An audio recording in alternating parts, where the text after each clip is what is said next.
Why are we? Because you're amazing. And you were telling us about our future, and that our future is not about if or when or if we stop burning fossil fuels then. There is no if then statement anymore. The statement is resiliency Okay, and what that really okay. means. It's kind of like that. What it is progressives are very fond of a tactic. The tactic is it's kind of a punitive, kind of threatening, do this or else. Okay, uh, conserve nature or else you'll lose biodiversity. Um, stop eating meat or else you'll destroy natural habitat, or you'll increase methane emissions, or you'll do something. Um, and one of the things we're hearing is we must reduce fossil fuel emissions, or else we'll have A ghastly future. a ghastly future. But no, it's not even that anymore. We have underestimated. Okay, so the problem is there is no unless or else. It's here. Okay, and we've underestimated this idea that you're going to reduce fossil fuel emissions to avoid a ghastly future under climate change. Well, the unless is no longer implied.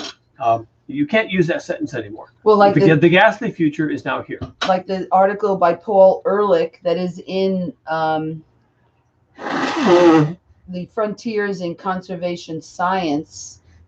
Frontiers. Underestimating. It's Paul Beckwith's YouTube channel that today. He's reading from the article written by Paul Ehrlich and other scientists in the Frontiers in Conservation Science, and the title is Underestimating Challenges for Avoiding a Ghastly Future. So it's no longer underestimating, not understanding, nothing to do with understanding. We have systematically, meaning across the board, systematically underestimated. Because of the lying machine, it's called the Merchants of Doubt. Oh, it's more complicated than that, although that's obviously a big part of it, the Merchants of Doubt. There's also systemic biases. Right.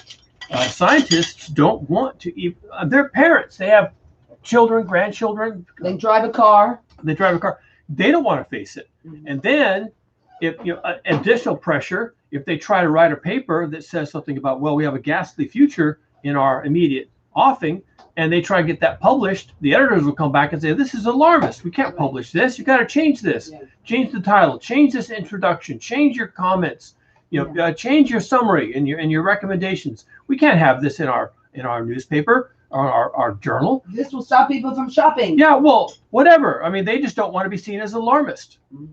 We don't want something alarming coming across the transom in our publication. So we'd love to publish your work, but we can only do it if you change it in the following ways. And so this is systemic bias. It's not just that there's the Merchants of Doubt, the cynical, unsympathetic corporations who want you to believe exactly the thing that's going to make them rich and make you dead. Okay, they Big Tobacco did that. Big Pharma has done that. Of course they're going to do that. That's like their bread and butter. That's how they survive, quarter to quarter, making money, is they want you to do something that they cynically will tell you is good for you when it's going to kill you. We expect that from corporations. That's not a surprise. I'd be surprised if they ever stopped doing that. I'd be, whoa, they stopped doing that. That's amazing. What happened? Something has just happened. I don't expect them to change. And when they're doing what they do, I'm not surprised at all. I say, look what they're doing. They're doing what they've always done. Where it's more of a problem and where you get blindsided is when you realize that scientists and educators and editors and publishers and everybody else has a bias. They don't want to talk about it. It's not in their interest. It's their lifestyle. It's scary. It's our lifestyle. It scares the horses. It causes them to not be able to get grant funding. They don't want to talk about it. They don't want to talk about it. And when you realize that, and when someone like Ehrlich comes along and says, we have systematically underestimated the threats. Oh, really? Why? Again, blink, blink. I'm not surprised. Because I know that's what people are doing. It's called sandbagging. They're just not letting you know. They get the results, they look at the data, and then they change the data. They don't want you to see it. They don't want that to be the story. They don't want to be the bearers of bad news, and so they won't publish it. Right. And everybody out there on the alt-right, they're saying, "Oh, well, scientists, they're over-exaggerating the problem. They get more money when they over-exaggerate the problem. They're going to get more grants." Are you fucking kidding me? Yeah. No, that is not the story. Right. You do not get more grants by being alarmist. You do not get more grants by saying that we have to change everything we're doing. You get grants by publishing data that's not alarmist, that doesn't require any societal changes, that won't upset the apple cart, that won't scare the horses. That's how you get going. Yeah. And I have seen countless examples of this in my career. Don't scare the horses. Wow. Don't scare the horses. The governments, which have 90% of the funding, won't fund you. And the universities, which are all for profit, won't fund you. Right. They won't fund you. If you scare the horses and come out of the closet as a scary person, they won't fund you. And people that say that the scientists are making this up, it's a hoax, and they're getting money from the government to study this hoax. No, they're not. They're getting money to study business as usual. That's what they're doing. When they go out and they publish their papers, they are as dry and scary and undisturbing as possible. Dry, technical, and undisturbing. Meanwhile, they go home and tell their wives, "I'm scared to death." Meanwhile, they go home and tell their families, "I'm frightened." Well, did you say that in your paper? Well, hell no. Why would I say that in my paper? I'm not going to say that in my paper. Right. I'm going to say we have definite challenges and policy for this, and even that title, and society should examine and blah blah blah. Just even the title is soft pedaling, because it says underestimating challenges for Paul avoiding. Ehrlich is 80. Don't forget what it. He says. Don't forget the last term is a ghastly future. Ghastly. Mm-hmm. So it should be alarm, right at the beginning. But underestimating, that sounds like, just a scientific equation. We have to just balance it out in some ways. Okay, well, I can put that in concrete terms. Yeah. You're screwed. Right. At this point. It should be you're screwed. You're screwed. A ghastly future. There's no way out of this. Right. That's what you were saying. There's nothing you can fix this situation. Right. Now we are. And everyone with some bone to pick and some monetary interest in the problem, meaning they want to get funding, they're going to tell me, "Oh, don't talk that way. That's defeatist." Mm-hmm. That's what the data shows. We're screwed. Okay. Right. This is going too fast, too far in a direction we're not going to survive, and we can do nothing about it. That's the data. And even what we have now is our politicians, which, I love that Demetri says, they're all corrupt, and that's true. And, Greta Thunberg has said that, or the young people have said the politicians have failed us. Because right now, Mayor Liccardo, as well as Governor Newsom, are, trying to do climate change, climate action core, and then there's resilience core, but none of them are talking about growing food. None of them. And that really bothers me. That's because they don't want people being independent. Furthermore, when they do say in the preamble, we're going to tackle climate change and resilience, blah, blah, blah. Second sentence, except that it interferes with economic growth and jobs. Well, then you're finished. You got nothing else to talk about. Right. Everything you're going to do to solve climate change, or at least address it, you can't solve it anymore. If it doesn't affect it's going to blow things the away. Economic, that's what he said in that thing, right? That was terrible. And I was interested in that they're going to take an approach to climate change right up until you read that sentence. Right. I was like, oh, well, we don't have to consider this any further. Right. Because if they're going to allow economic considerations to weigh in, then it's going to be business as usual. I think that was actually in the report that I started to read, which was the climate report, the fourth climate report. California's fourth assessment. Yeah, that was mentioning the changes in regards to economic growth. That type of thing. Yeah. We can tackle climate change. We should. We will. Absolutely committed to this, except that it interferes with economic growth. Oh, okay. Well, then we're done with that whole thing because it's going to interfere with economic growth. So we're done. Right. We can't talk about it anymore. Right. You just said that we'll deal with it, except to the point that it interferes with economic growth. Well, moving on. Next topic. How about those 49ers? What do you think? Right. That was in the California's fourth climate change. I'm not surprised to see it. Yeah. We are not at the point where the powers that be are going to talk frankly about this. Now, I will not rule out the possibility that they say that in their report, but behind the scenes, they're going to take whatever radical approach they can to maintain power. Of course, they wouldn't tell you that they're going to cut off the fossil fuels, that they're going to let the jobs wither in certain industries like airlines and transportation. They wouldn't tell you that. They wouldn't tell their corporate masters that. But if that's what they have to do, that's what they'll do to maintain power. They will totally do that. But I don't know if that's what they're going to do behind the scenes. They could be, maybe they are. I don't know. I suspect lots of people are doing that behind the scenes. Maybe not our local politicians. But I bet they're not. I don't think they're doing anything behind the scenes. I don't think they're doing anything in the foreground or the background. They're not doing anything.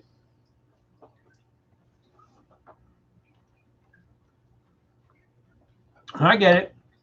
There's really nothing they, our mayor, can do about climate change. But I want to make a point that while climate change is a global problem requiring global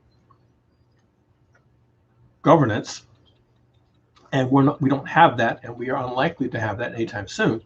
Something you can do at the local level is you can speak frankly to people, and you can tell them, this is coming. Mm-hmm.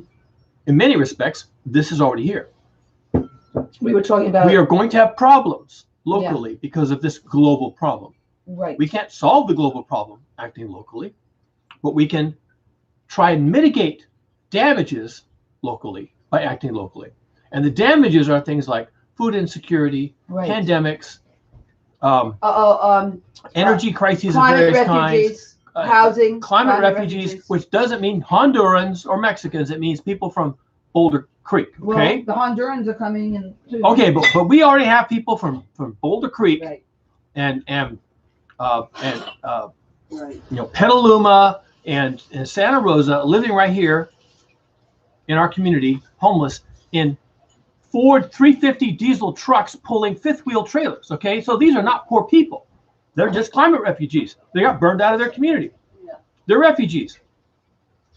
Now maybe they plan on going back, but maybe they can't get insurance. Maybe they can't get a loan to rebuild, because the companies that would provide a loan or provide insurance for a loan are saying, "Whoa, you got burned out? Oh, haha. Well, that's going to happen every other year, isn't it? So why should we fund you? You're just a risk.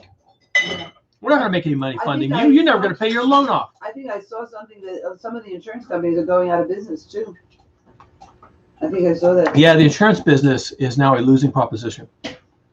Last year, with our 5 million acres of fires, or whatever it was, 6 million, the insurance companies operating in California lost 30 years of profits. They're done. They're done. They're out. They'll go sell insurance someplace else. They don't have to sell it here. They don't have to sell it here. And if it means taking a loss, then they're not going to do it. They're in business. They're not going to take a loss. So they're not going to do it. So the state of California will very quietly pick that up. And the state of California will now be on the hook for hundreds of billions of dollars in losses year after year. That's not going to work either. So this shit show is finished. This whole thing, I'm going to go live in the Piney Woods and retire and have the state pay my mortgage insurance. That show is now done. It may have a few years to run out, but it's essentially done. It's mathematically done. Go look at the spreadsheet, add up the numbers. There's a big zero or a negative number at the bottom of the spreadsheet column. You're done. Okay? You're out of business. You're in the negative. You're going to be in the negative for all time, and you're done. So what's plan B for these people? I don't know. Do they have one? How can they possibly have a plan B? Now, that discussion, what are we going to do with these people when they get burned out of these forest communities and have to go somewhere else in air quotes, because where the hell is that going to be?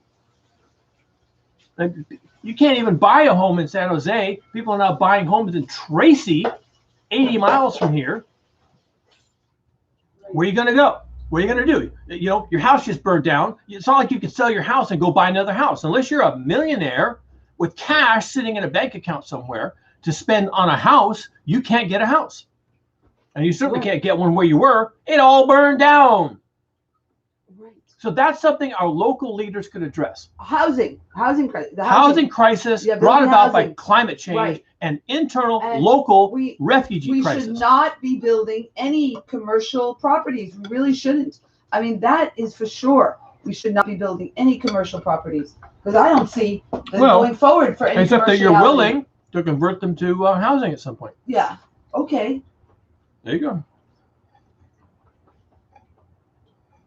Because that's where all this is headed. Right. That's where all of this is headed. But it's not. And then the next, no, it doesn't solve the problems. And the next shoe to drop is, how do you feed these people? Right. Exactly. They got no money. They just got burned out of their home. You're going to give them housing. You're going to give them food now. Where's the food coming from? Right. And I don't even mean who's paying for it. I mean, where is it coming from? And we're not looking at, how to solve our climate change problem, which we should be doing right now when we're talking about a ghastly future. I mean, and everybody's saying it's going to be, many times worse than what's happening. No. I'm not putting up with that. At this point, you can't solve the climate change problem. No, what I'm saying, we're not addressing resiliency for a climate project. Then call it that. Okay. Our way of thinking has become boxed into getting back to business. This thing from the 70s. No. I'm trying to make a point here. Okay. From the 70s, we as adults, you and I we're adults in 1970. Right. Almost, approximately. Since the 70s. No, we weren't adults in the 70s. Well, we were pre-adolescents, okay? So we were learning our mores, okay? Right, we were getting our values. Our critical thinking skills, when our values clarification skills. About everything already. And they were lying to us about everything. But we came from the 70s and the 80s with the attitude that define a problem, solve a problem, all right? Can do attitude. We can do this. We can pull together, hold hands, sing kumbaya, solve a problem. One, we never solved any problems. Not one. Two, the problem we're in now probably has no solution, even if you wanted to pull together. And three, we're in it. It's not coming. It's not a coming problem. It's not like Noah getting word from God there's going to be rain. It's now raining, okay? If you could start building your ark now if you wanted to, but the time to start building the ark was 40 years ago, okay? We should be building our arks right now. Okay, no. We can't build our arks right now. Okay. We should have built them 40 years ago. All right, that's true. This is you and your hippie attitude. If we start building our arks right now, we'll be okay. No, that's wrong, okay? You don't have time now. You're in the rain. It's raining. You're up to your ankles in rain. You see the problem. Wow, it's really raining. I wonder if it's ever going to stop. Well, if it doesn't stop, I should build a boat.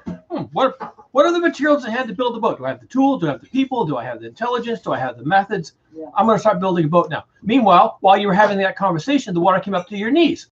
It's too late to build the boat, okay? The time to have built the boat, I'm telling you, biologist and engineer, was 50 years ago. In 1969, 70, when everyone was talking about this and the fossil fuel industry was twisting people's arms to make them not talk about it. And if we had in 1970 woke up to this and said, wow, this is a problem, we should start dealing with this, then today, 50 years later, we could be in a much better position. But we allowed the narrative to be crafted by the fossil fuel industry and the greedy politicians. Yes, and they led us down the garden path. And so now that it's obvious that we're in big trouble, it's just so obvious that almost nobody can argue about it except for the Republicans. And they have their pinhead base of retarded people who married their cousins. And okay, so I understand that there's a subset of the population that still can't talk about this. I probably never will talk about this, and will go to their graves not talking about this. Just like all those people that went into the hospital with coronavirus, and the doctor said, you got coronavirus. No, I can't have coronavirus. According to Alex Jones, it's a hoax. So, I mean, there's going to be people like that, right? You just died of coronavirus. No, it's a hoax. I must have died of something else. No, you died of coronavirus. It killed you. It can't kill me. It's a hoax. There's always going to be people like that. Always going to be people like that. And they're always going to be in the headlines because it's funny. Or it keeps business as usual. But if you are now waking up to the fact that you've got a big problem, and I'm not talking about coronavirus, I'm talking about climate change, and global heating, which drives it. Now, if you're waking up to this, probably saying, global heating, I guess that really is a thing. Oh, climate change. Yes, I'm seeing that all around me now. Well, I wonder what I should do. I could do this, I could do that. But it's too late to stop this thing. And once it's here, once your train going down the tracks is on the part of the bridge that fell into the chasm, it's too late. Oh, look, the bridge is down. No, we're on a train going over that bridge and the bridge is down. I guess we're going to go into a canyon unless we stop. No, wait, it takes 2 miles to stop a train at this speed. So I guess there is no unless. I guess I'm going into the chasm now. All right, that's how you say it. You don't say I'm going to the chasm unless I stop the train, because the chasm is right there. No, there's no unless. You're going into the chasm, fucker. Now here's an unless for you. I'm going into the chasm with the rest of this train unless I jump off. You do have a chance to jump off. Okay, now that's what I'm talking about. That's what we're talking about. You can't do that. At the local level, as this train, this global train goes into that chasm, you individually, without thinking of anyone else on the train, because there's no time to discuss it, you can get your ass off that train. That's what you can do for yourself. And that is not solving climate change. That is not addressing climate change. That's not even slowing down climate change. That's you reacting to climate change. I'm getting off. Right. Where's my solar power? Where's my food resource? I'm going to grow my own food. I need to be able to can food, preserve food. I need a basement to store food in. I need to ally with my neighbors on food concerns. And we have security concerns, and we have refugees in our neighborhoods. And what are we going to do for them, those poor people? And there's a lot of things you can address now individually or in your very small community, which is almost like an individual because it's so small. But one of the things you cannot do is stop climate change. That ship has sailed. That ship sailed 50 years ago. And if you want to blame somebody for that, blame the fossil fuel industry, blame the scientists who would rather have a comfortable life than be branded as an alarmist, and also blame your politicians who just wanted the money, frankly. Right. They just wanted the money to keep business as usual. Business as usual is how they get funded. Right. BAU and is how they get jobs. And the thing is, anything that deals with money, I said, or jobs, that means it's wrong. It's wrong. It's not the way we're supposed to be going, because the science is saying that we need to stop the movement of goods, stop the jobs. No, science isn't saying that. You're saying that. What I have always said is that I don't know how you get to zero fossil fuel consumption. I really don't. I'm an engineer. I can probably figure that out. But I don't know how the human race is going to do that. It's complicated. There's lots of governments, cultures, lots of problems with doing that. So I don't know how humans are going to do that. They will eventually do that. They will get to zero fossil fuel consumption.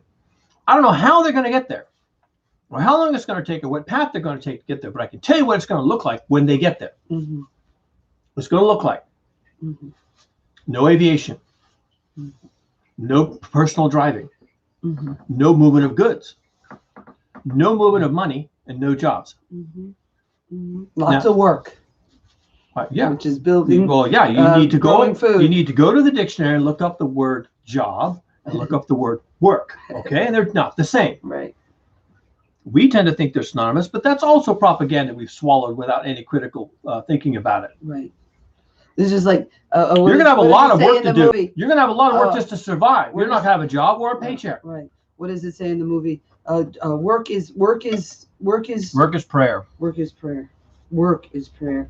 And that's where we're going. Is work is prayer, not jobs. It's work is prayer. Work is survival, because that's it. It's growing food. It's learning to preserve food. It's everything that we have to do to survive without fossil fuel. That is our work. And we've done that before as a people, and that's how we've gotten here. Of course. We what is it called? 20,000 years we've done this without fossil fuels. We spun, threads, and we made fabrics, and we made cloth. We made things. And I understand that nobody wants that. Yeah. It sounds Stone Age. It doesn't have to be. We're still going to have the internet. If we're lucky, and if we're careful. No, there's no luck involved with that. The internet is a very complicated machine, heavily distributed. Right. The only way you can have the internet in the future is not because you're lucky. Because you made changes. Because you did something. Right, what I'm saying, lucky in the sense of that we made the actual changes, because we have to reduce our fossil fuels, and it's either what you call a planned demolition or an controlled demolition or uncontrolled. If it's uncontrolled, it will start looking like the snow and the flooding and the fires. That's uncontrolled. Okay. No, it isn't. You're going to get that anyway. Okay, we're going to get that. Here's what an uncontrolled demolition looks like. Yeah. A flood comes through your community, knocks out all your power, takes down the data center, and you can't get on Facebook for 3 months. That's an uncontrolled demolition. That's right. A controlled demolition is you harden the data center, you put most of your grid underground, you make sure people have solar and batteries, okay? Right. And then when the flood comes through, you're down for 1 day. Right. That's a controlled demolition. Right. The flood came anyway. What you don't understand, and you refuse to understand, because I think you psychologically you can't stand the thought, is that this is coming anyway.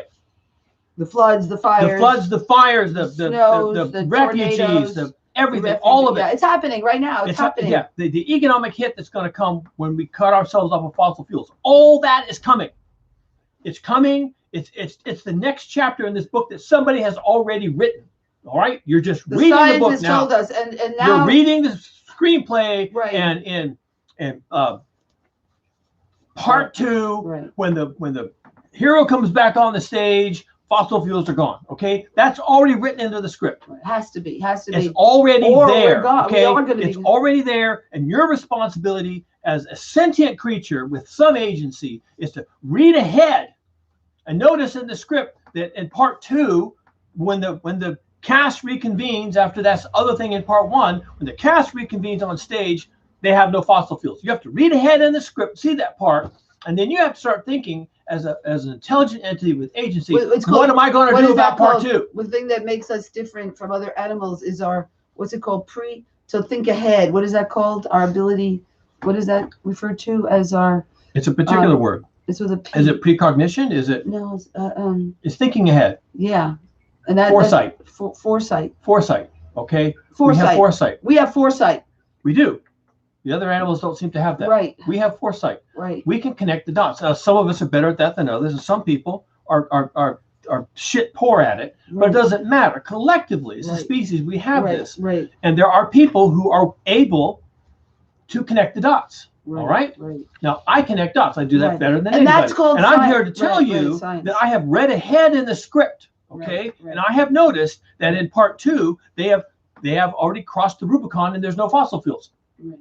Now, how did that happen? I don't know. I have to go back and read part 1 and find the detailed part where we got off of fossil fuels. What it's going to look like is no driving. No flying, no driving, no movement of goods. That's a big one. No movement of goods. That's a big one. Yeah, that's a big one. That's actually the biggest one. That's the biggest one. You think the most important thing for you is the flying and the driving. You're wrong, Sparky. The most important thing for you is the movement of goods, in particular food. You have no access to food, clothing, or shelter without the movement of goods. That's right. Zero. You got no access and to if these you need things. to look at what it looks like, go look at what happened in Texas when the 18-wheelers couldn't come in because of the ice and the. Oh yeah, but they got over it. Instead, why don't you go look at Puerto Rico? Right. Well, they got wiped out by a hurricane. Oh, Puerto Rico, right. Puerto Rico. No, not Puerto Rico. Well, Puerto Rico as well as Honduras. They got hit by Maria because they can't grow food. The people in Puerto Rico still don't have movement of goods. Right. They're still living a Stone Age existence. Look at the people in Honduras. They got hit with 2 hurricanes last year, and they're white. They're with their backpacks. They are white. The Rio Grande. They are zeroed out. To America. Honduras is zeroed out. Okay. Right. They got nothing. Right.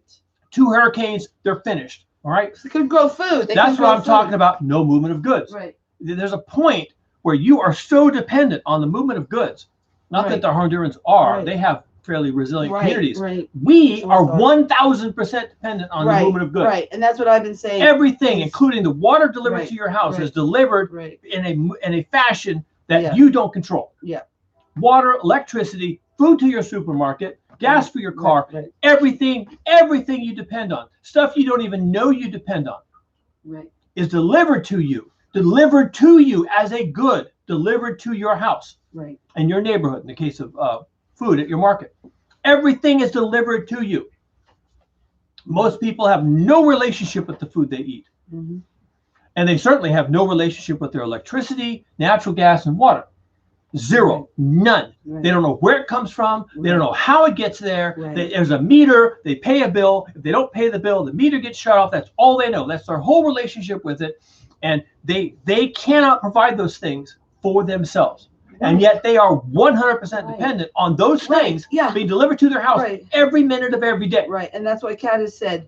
We are really, if we look at it, animals in a zoo in a cage, and that we wait for our food to be delivered to us. And I was thinking about it, in regards to what happened to Texas when the shelves were empty, reminded us so we could look at that and say, as a species with forethought, that hey, that's really stupid to be thinking that our food is dependent on coming in on an 18-wheeler truck, and they're telling us we need to get off of fossil fuel. They're going to shut it off or we're going to go extinct. We've got to start working at figuring this out, how to do this differently. And that's what we're not doing. We're not doing that. And it's horrific. It's inconvenient. Yeah, and it doesn't make us money. Anything that makes money, doesn't make money, we need to stop. I say it needs to stop because we need to get into a new economy, a radical new economy. At the very least, everything that makes money needs to be examined, because there are dependencies there that may not survive the passage of time. That's right, like hotels. And if you are dependent on having a job that pays a paycheck, and that's it, that's your only game. You don't have rooms to rent, you don't have food to sell, you don't have any skills. Your whole game, your entirety of your game is you're going to go to that job in your truck, you're going to work your 8 hours, you're going to come back with a paycheck or part of one. If that's your game, then you're in trouble. Right. Because that game can be disrupted for a long period of time. Right. And the periods of time during which that game, the deal, as I call it, is the length of time that the deal can be disrupted. It's going to increase. And it's going to be 1 or 2 days, and then it's going to be a week, and then it's going to be a month, and pretty soon, it's like the pandemic. People go for months without a paycheck. Right, and to think that us giving billions of dollars to restaurants is going to be a sustainable way of going forward is really short-sighted, and we're really stupid to think that that's the way our life is going to go forward forever, is with restaurants, people providing meals, serving us meals. Those are the people that got, the way we know what's wrong is we look at what happened with COVID. And COVID showed us who were the ones that were the most critically injured by COVID. They were our essential workers, like our restaurants. The restaurant workers were high on that list. So that is not a good way to go forward for just a small group of people making food for everybody else. We have to decentralize everything. And it's called staying home, making your own food, growing your own food. We can do it. All right, so using that logic, what's going to be your story when the pandemic is over? Right, that's right. Back to business as usual? Well, because that's what you're saying. Well, no, I'm saying is that model of supporting restaurants as a way is not, it doesn't meet the truth testing of sustainability. What could go on forever? It already showed it was weak. It was weak. It already shows that our grocery stores are not the way to get food. Is putting it all in a grocery store, and we all go in there and buy it. Okay, we all go in there with a paycheck. Yeah, with a paycheck. That's the deal. And our germs, and going into. I'm not talking about the germs. Forget that. Okay, fine. I don't care about the germs. All right. The only way you go into Whole Foods to buy food is with the paycheck. Yeah, that's true. Okay? Right. That's the deal. That's the game. Yeah. You work for the man, he gives you the token, you exchange the token for food, because by working for the man, you can't grow your own food. You have given up your own resilience and self-sufficiency to work for the man. The deal is he gives you a token. Yeah. You exchange the token for the things you can't do for yourself. It's called a paycheck. Now, we have seen via the pandemic, but also via just the weather we're experiencing, that the deal is a lot more fragile than anybody thought. What I am seeing right now in America and globally is that capitalism and consumerism, which is its child. Capitalism is on its knees. I mean, they're throwing hundreds of billions of dollars just in the US alone at industries that used to be fair-haired children in our economy. The wrong industries. That's what we're doing. I'm not playing the values game. All right, fine. I'm saying the government has been throwing billions of dollars at these industries. Which ones are they? Airlines. Retail, airlines, restaurants, restaurant associations, sports associations. It's just insane. If you look at the list, look at the amount of money they're getting. Why in the world would anyone bitch and moan about giving $10 billion to the Americans, to citizens, right? When you're giving almost trillions, literally trillions of dollars to businesses. Right. What are they doing with that money? Buying back their stock. I mean, it's just ridiculous. Right. Right, and it's theoretically the trickle down bull BS, the trickle down, and we have to start getting ourselves freed up from this capitalism way that does abuse the workers, and that's what we saw, that all these essential workers that were working for capitalism were being destroyed. So that means that they were dying, and so we need to look at doing things radically different, which is what the science says. So I'm a little less concerned about the people. Okay. Now, we just had this argument a little while ago. It wasn't an argument, just discussion about compassion. Right? Okay. Meghan Markle and Harry and the Stanford professor. people, the elites at Stanford, the anointed hierophants at Stanford. It was a good article, though. I know. I'm just telling you. This is how the elites think.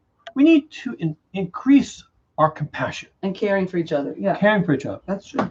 It's really true. That's what the elites say among themselves. That's really true. One thing they are not saying, please notice, they did not say we need to level the playing field. We need to redistribute the wealth. Right. We need to create people resilience in communities. We need to protect communities from impacts from global changes like the pandemic and the climate change. Yeah, right. We need to create more food security. They did not say any of those things because those things actually are actionable. Yeah. Those are actionable things that actually require money to do. Instead, they sit back in their ivory towers and they pontificate, about how compassion and I'm the Pope and I want more compassion for people and I don't want you to do anything differently. Fly, drive, vacation, have your slaves. It doesn't matter. Go help people. But you should be compassionate, because I could talk about compassion because we all agree. We all pray saintly in this way about compassion. And then it doesn't require you to do anything differently. You can keep your slaves and you can say, I'm compassionate towards my slaves. I let them eat cake. And it's meaningless. It's just meaningless to talk about compassion when you're not at the very same time trying to make people more resilient, preserve communities, preserve cultures, preserve nature. You're not doing any of those things. Preserve nature, yes. You're not doing any of those things because those things require money. They require societal change. They require political will. Right. They require global coordination among nations. You're not doing any of those things because they're hard and they interrupt your chosen sacred American way of life. So you're not going to do those things. You're just going to be in your ivory tower, talk about something that no one can disagree on, which is compassion. And it's just ridiculous. Now, I say it's ridiculous. It's ridiculous from the standpoint of someone like me who understands the actual scope of the actual problem. But what it is it's self-serving. It's self-serving, right. And the elites are going to frame the problem as a lack of compassion, and they will not frame the problem as a lack of action on climate change, economic disparities, racism, lack of resilience in communities. They will not frame it that way. They'll frame it as a lack of compassion, and they'll point to the Pope for an example, and let's all pray. That's exactly what they're going to do. And it's self-serving, and everyone's going to fall for it because everyone's an elite. Everyone who's getting that mad message that compassion is the most important thing we can have and exhibit, and it's what people really need, they want that to be the story. Because they don't have to do anything. Right. I mean, look at the evangelical Christians. They don't have to do anything. You will not be known by your works. No, all you have to do is accept Christ Jesus as your personal Savior. You're done. That's it. Yeah, that's all. I can do that. Great. Do you accept Christ Jesus as your personal Savior? I do. Then you're going to heaven. Have a great life. Doesn't matter if you're exploiting the Amazon or killing the indigenous peoples or driving pipelines through sacred land. If you're an evangelical and you accept Christ Jesus as your personal Savior, you're good. You're good. You're done. That's it. And it's the same thing. It's saying, oh, well, I'm compassionate when I'm cutting down the Amazon. I'm compassionate for the Native Americans when I'm driving a pipeline through their sacred lands. I'm feeling a lot of compassion today. Oh, my heart is fluttering with compassion. Meanwhile, dig that ditch, lay that pipeline, burn those people out of their homes. Where's my pipeline? My compassionate pipeline. It's psychobabble. It's psychobabble. It's dangerous. It's going to get us killed by the billions. And I don't see any way out of it. We're going to get killed by the billions. Billions with a B. It's a similar scenario with but compassionately. Mayor Liccardo saying that he's creating a resilient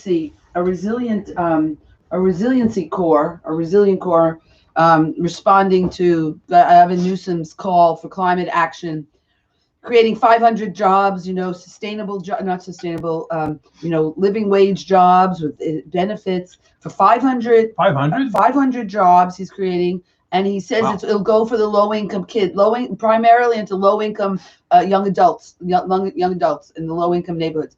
Well, that all sounds really good. It really checks all the boxes of, well, it does check a couple of the boxes, the low income and jobs, but it really doesn't address, and he says it's about resiliency, but a lot of it's going to be helping businesses. None of it should it should all be about how it's reducing climate, our fossil fuel use. And really, most probably, those 500 jobs should really be going towards making that money, the millions that, we're allotting for that, should be for making our, a world-class bicycle and walking infrastructure. That's what we need. It's hard for me to talk about policy. Okay, this one. I'm no good at policy. Yeah.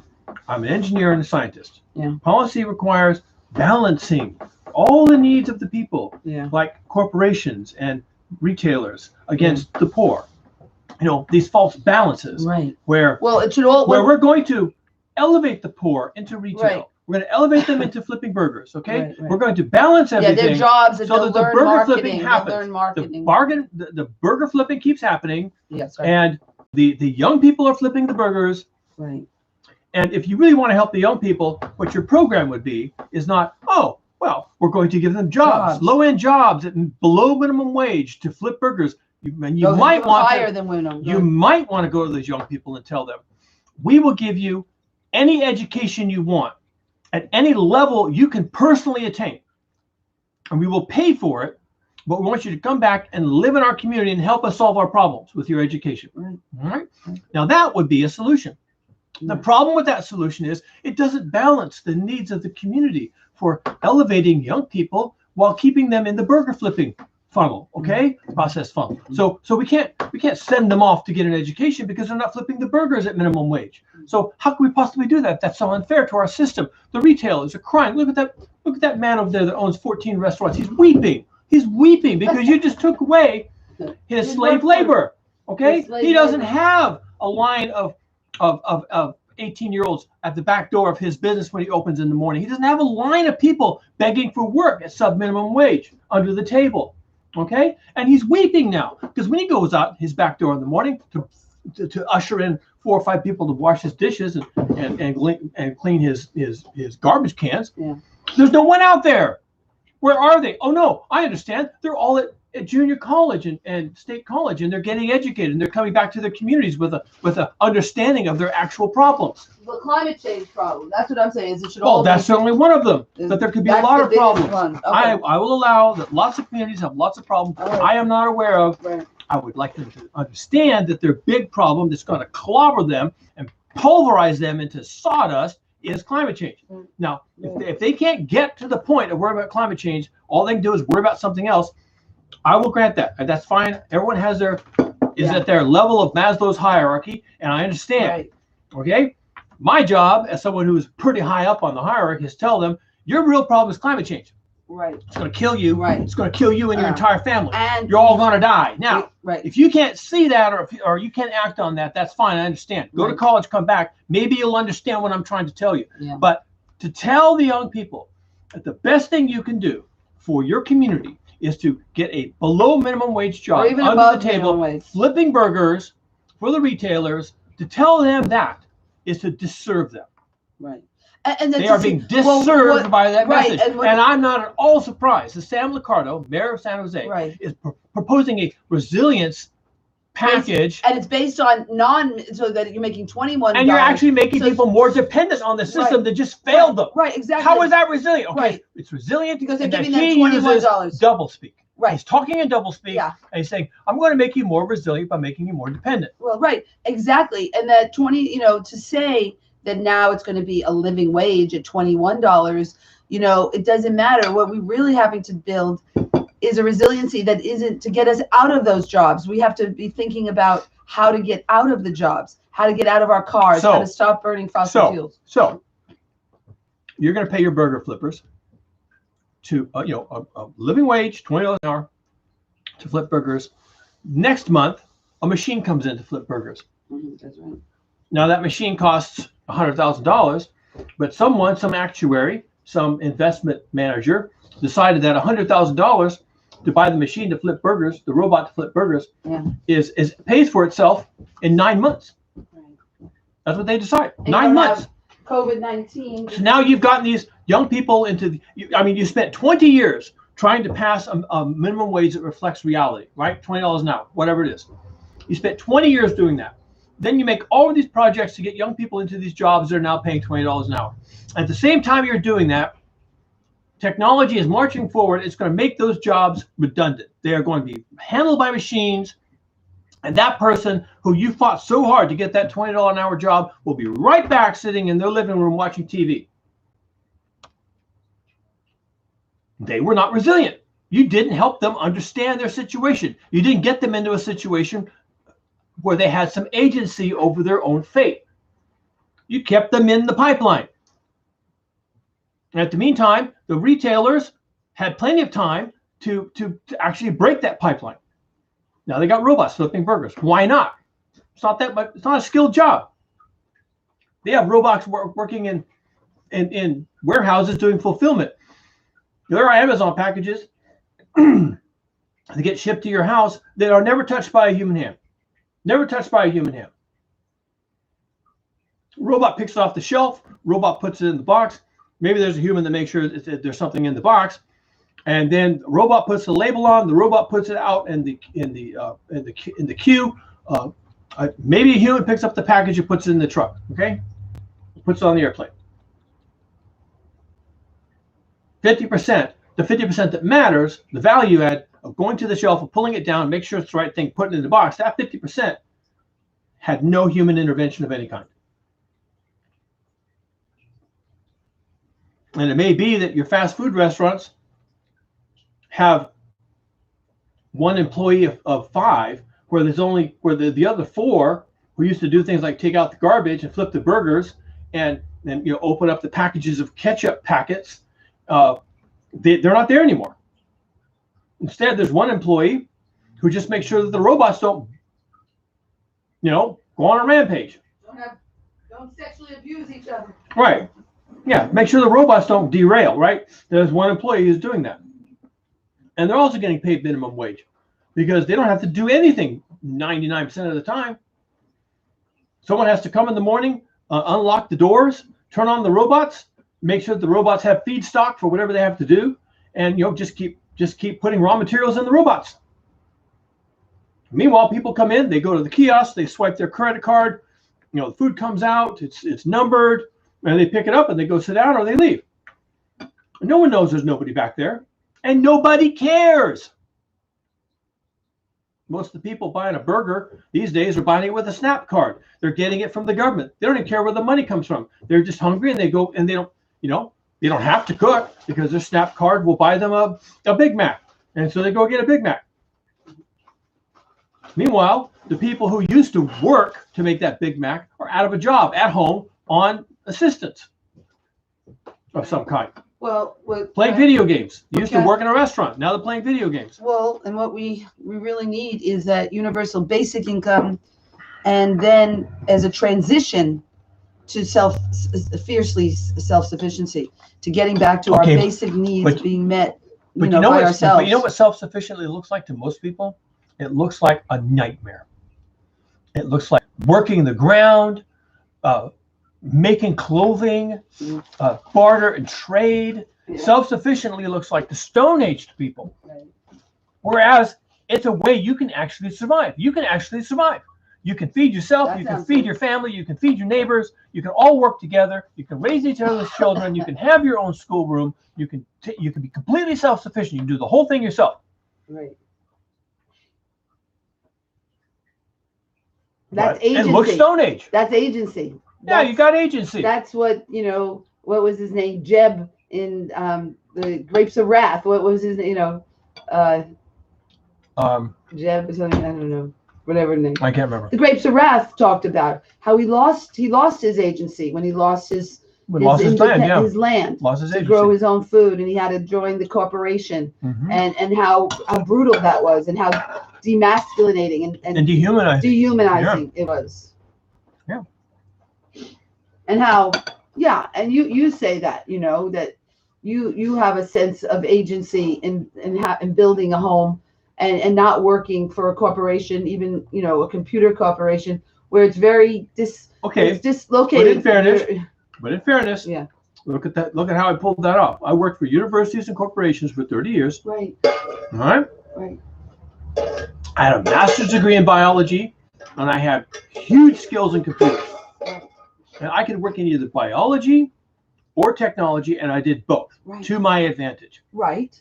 Yeah. And I did that for 30 years. Right. And I was located in Silicon Valley, and I had the skills that they were thirsty for. Right. And I was never without work for more than a day. Right.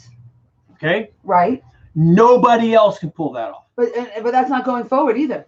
Maybe it is. Maybe there's a small group of people that will go forward for, you know. But like you have said, at least one in every family needs to be growing food. I mean, that, you know, that's the reality. It's just changed. You know, it's changing. Like when Ted Cruz asked the guy who's running for some, you know, place in the Biden administration, why did you say in 2012 that we needed all forms of fossil fuel energy? Well, that was 2012. You know, now it's 2021. Everything's turned on its head, literally 12 to 21. Yeah, and nobody was predicting that it would turn that fast. When I was in my master's degree program, and my professor, this was like 1989 or so, and my professor, Alexander, brought to the classroom a transparency that he put on the projector, and he showed us all this graph of CO2 going up. What year was that? 1988 or 89. Okay. And none of us had ever heard of this. It wasn't really a topic for biology, even though CO2 has connections to the biosphere. It wasn't a topic for biology. Right. It was atmospheric phenomena, so we weren't really tuned into that. Right. So he brought it to us as a biologist. He said, "What do you think of this?" And we had our theories. I can't remember what my theory was. But you know, when you presented with it, there's no context. It's like the first time you've seen it, it's like, what does that mean? And I don't remember that our discussion went anywhere in particular. Remember, this is a university where we're still learning how to learn. We're learning how to think. We're not learning what the answers are. We're just learning how to think, how to look at charts, how to look at data, how to not be misled, and how not to mislead yourself with your biases. So I came out of that project knowing that this was happening. Now, in the 89, 90, even after, the projections for the timeline in which CO2 elevation would have an impact on humans was hundreds of years. And any talk of the cryosphere, the ice being affected in any near term, was laughable. It was thought that the changes in the cryosphere, the melting of the glaciers, the melting of the ice sheets, the collapse of the ice sheets, was a 1,000-year projection. Wow. They knew that the ice sheets around Antarctica that are floating on water were vulnerable to sea level rise, that they might break apart if the sea level rose very much. And within like 2 years of someone publishing a paper saying, oh, well, that will happen, not in our lifetimes, but maybe in geologic time, 1,000 years. Within like 2 years of that paper coming out, Larsen A broke completely apart. And people were like, they were running around with their hair on fire. Everybody knew that the story was, this is a 1,000-year problem. And then Larsen A falls apart, like within 3 years of someone saying this is a 1,000-year problem. Like they had hardly closed the book on the question.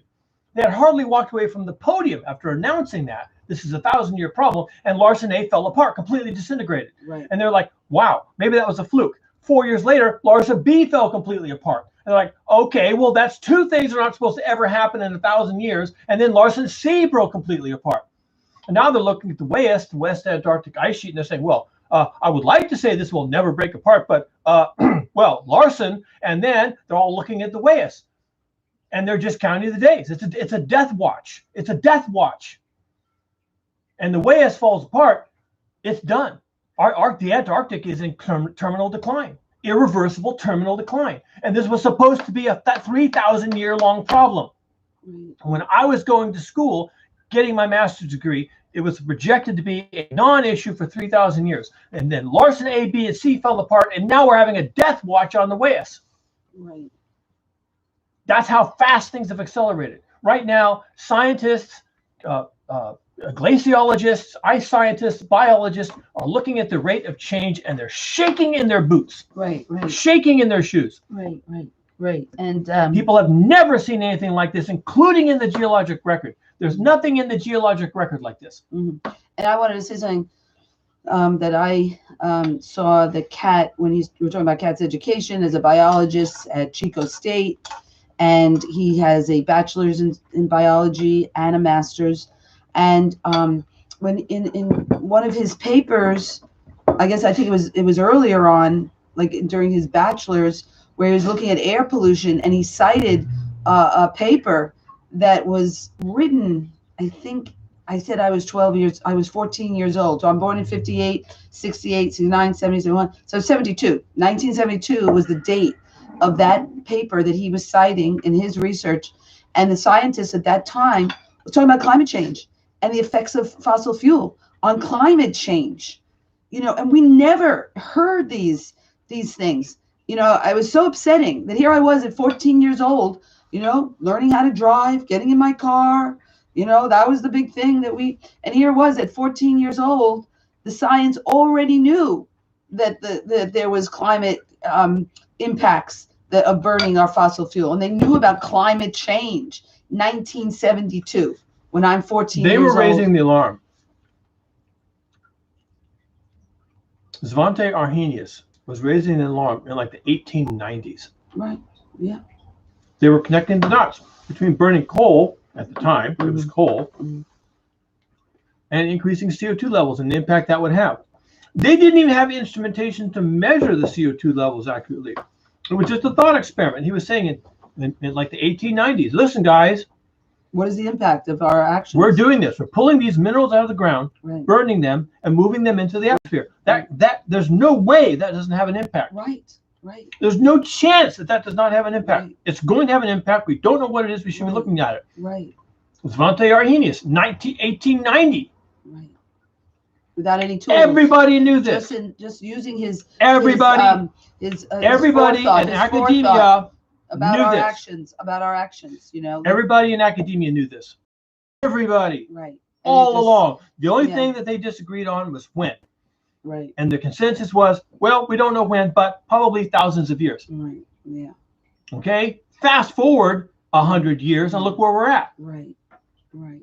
But where we're at is we're screwed. Okay. Yeah. Everything is out of control. Right. The Larsen ice sheets completely failed. When that was supposed to be a 300-year project, they failed overnight. And there's another one that just came off the size of New York. Right. That was from Greenland. Was that Greenland? No, Antarctica. That was Antarctica. No, that was the Arctic. But is Arctic? I don't know. The last one. God, I can't keep track anymore. Hey, Google, where was the most recent ice shelf that came off the size of New York? Where did it come from? Sorry, I don't know how to help with that. Anyway, there was one that recently came. So, anyway, and I think about the most critical thing is what's happening at our borders and all the brouhaha, and Cat will say it, and he's right, and many others have said it. I think what's his name? The guy who's writing about climate change now, Bill Gates. Saying that what happened in Syria, which was a climate change disaster that caused drought in Syria, and people started moving out of Syria. Only 1 million came to Europe in that time. This is just recently, and that brought us. Brexit with what's it, Boris Johnson, and Brexit, Donald Trump, and the problems in the EU, right? The huge arguments within the EU, who's going to pay for this, and it brought us Donald Trump. Right, that the EU wanted to separate. That was Britain, 1 million Britain wanted people, to separate from the EU. 1 million Syrians, okay, who are just like kissing cousins to Europeans. Right. 1 million Syrians. And the British didn't want anything to do with that, even though the European countries like France and Germany were taking them in, opening their, hearts to that. They were humanitarian, but they didn't want anything to do with it, so they wanted to separate, and that's what happened there. And then the same thing with us. We don't want anything to do with it. We built a wall. That's what elected Donald Trump to save us from the brown-skinned people invading our country because of climate change. That's what that was all about. Right. And that was the subtext of that entire shit show. We are really facing a big trauma, a big catastrophe at our borders, and it's in the news right now. it's never going to go away. Right. It's never going to go Never away. going to go away. And these It's going people to get worse every are year. coming with their backpacks. More people, more pitiful stories, willing to leave. more complete, absolute annihilation of their homelands, which are becoming rapidly uninhabitable. Right. by humans. And, a lot of the people were saying when they were interviewing the people coming over, well, one woman had, domestic violence that she was fleeing. Okay. But these things, just like we saw with COVID-19, when you're under a lot of stress, domestic violence happens. So it's the increase in stresses that we have put on these countries, right, that have caused them to have a lot of problems. And they're leaving. They can't live there anymore for so many reasons. And it's from these hurricanes, the 150-mile-an-hour It hurricanes. can be from lots of things, but ultimately, that have destabilized their just like the society. Pentagon said and has said consistently for 20 years, Right.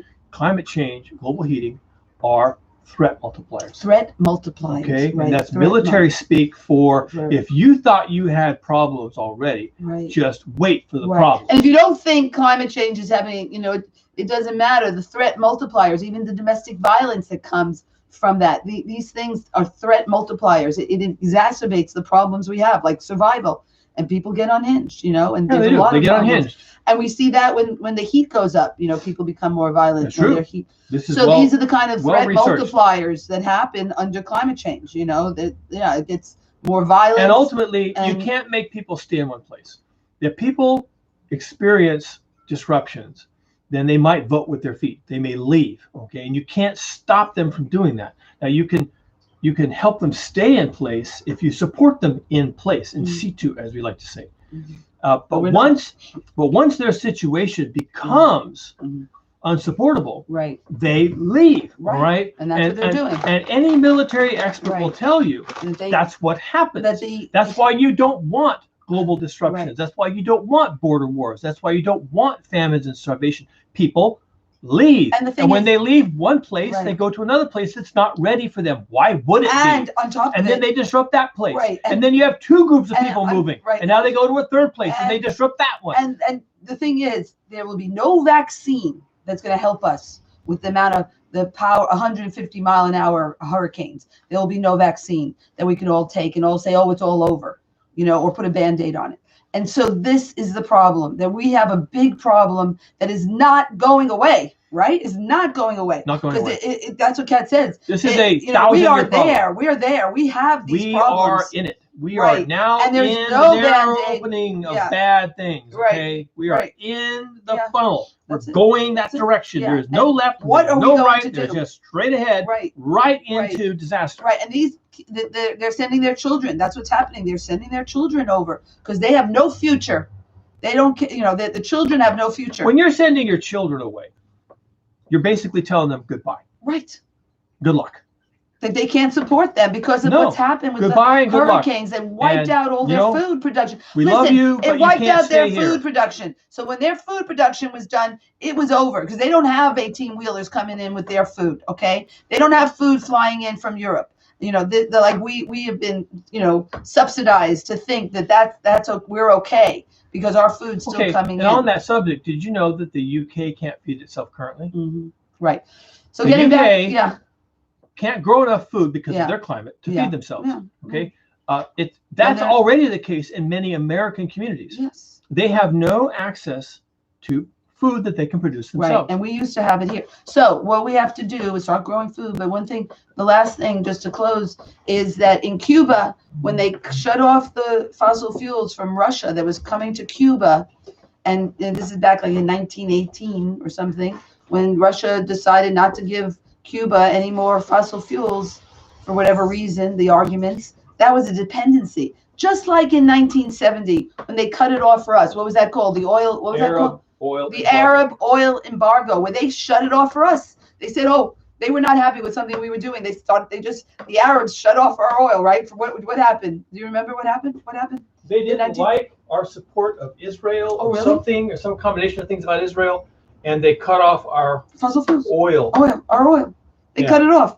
And Yeah. so what were the It really messed things up. right, and that's when this was in our generation where there were lines of people waiting for gas. You have every other day.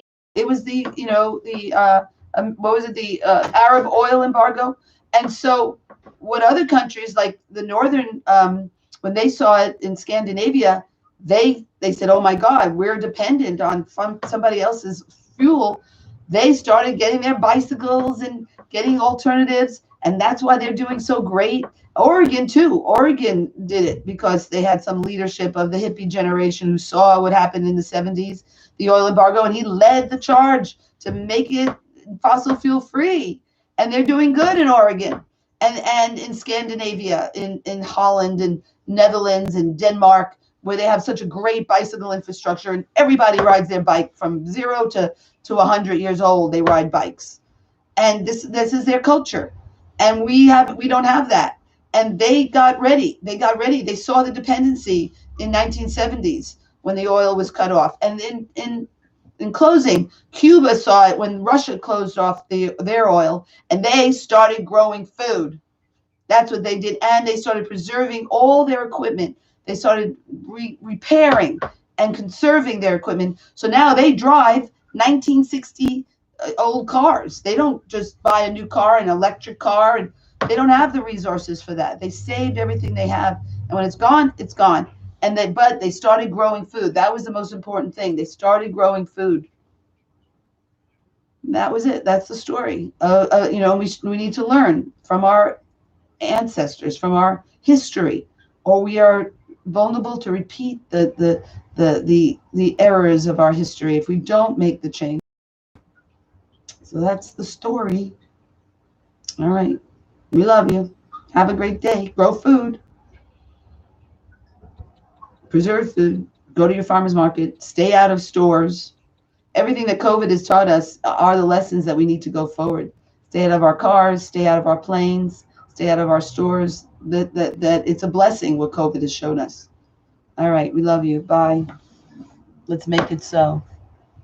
Let's change. Radical change is what the science says we need. Radical change.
Sorry, I don't know how to help with that.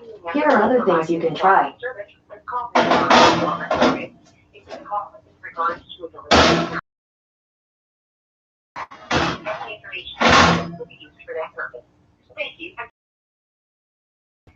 We are required by law to provide the following information. Convenience fee may be charged in the amount of $9.50. Based on whether you use the payment system made available or have our representative assist you. There are two payment options, which may include visiting a local office or online. Not all payment options may be available for your account. Our representative will be happy to discuss the available options. Thank you.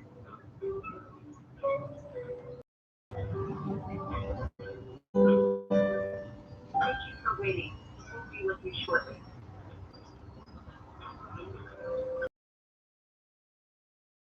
Thank you for holding. We look forward to talking with you. Please hold the line and we'll be right back with you.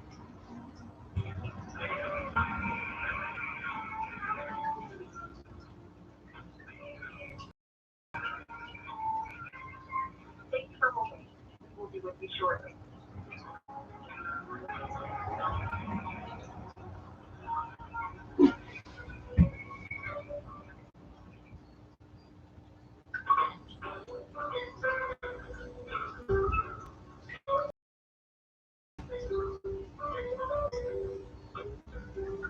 Thank you for waiting. We'll be with you shortly.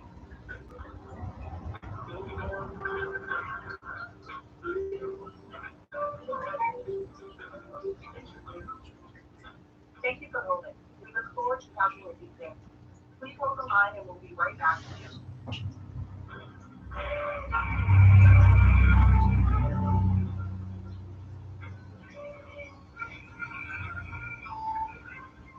Thank you for holding. We'll be with you shortly.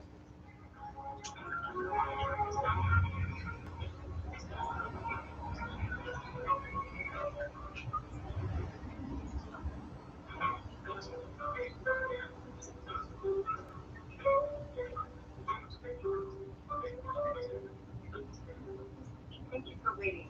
We'll be with you shortly.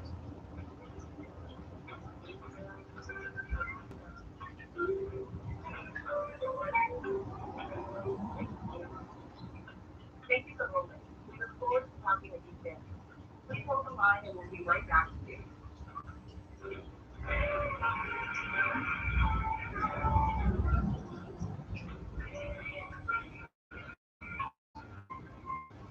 For holding. We'll be with you shortly.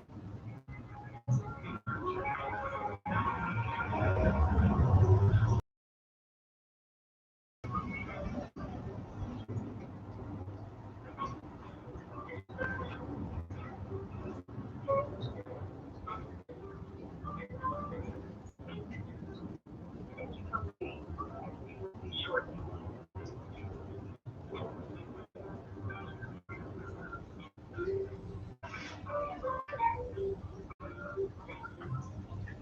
Thank you for holding. We look forward to talking with you soon. Please hold the line and we'll be right back with you.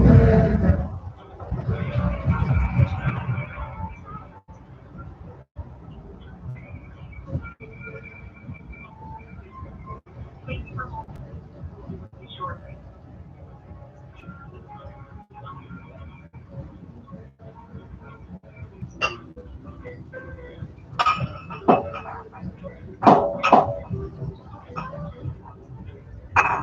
Thank you for waiting. We'll be with you shortly.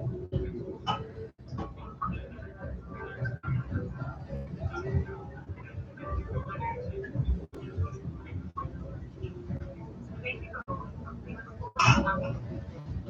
Please hold the line and we'll be right back with you.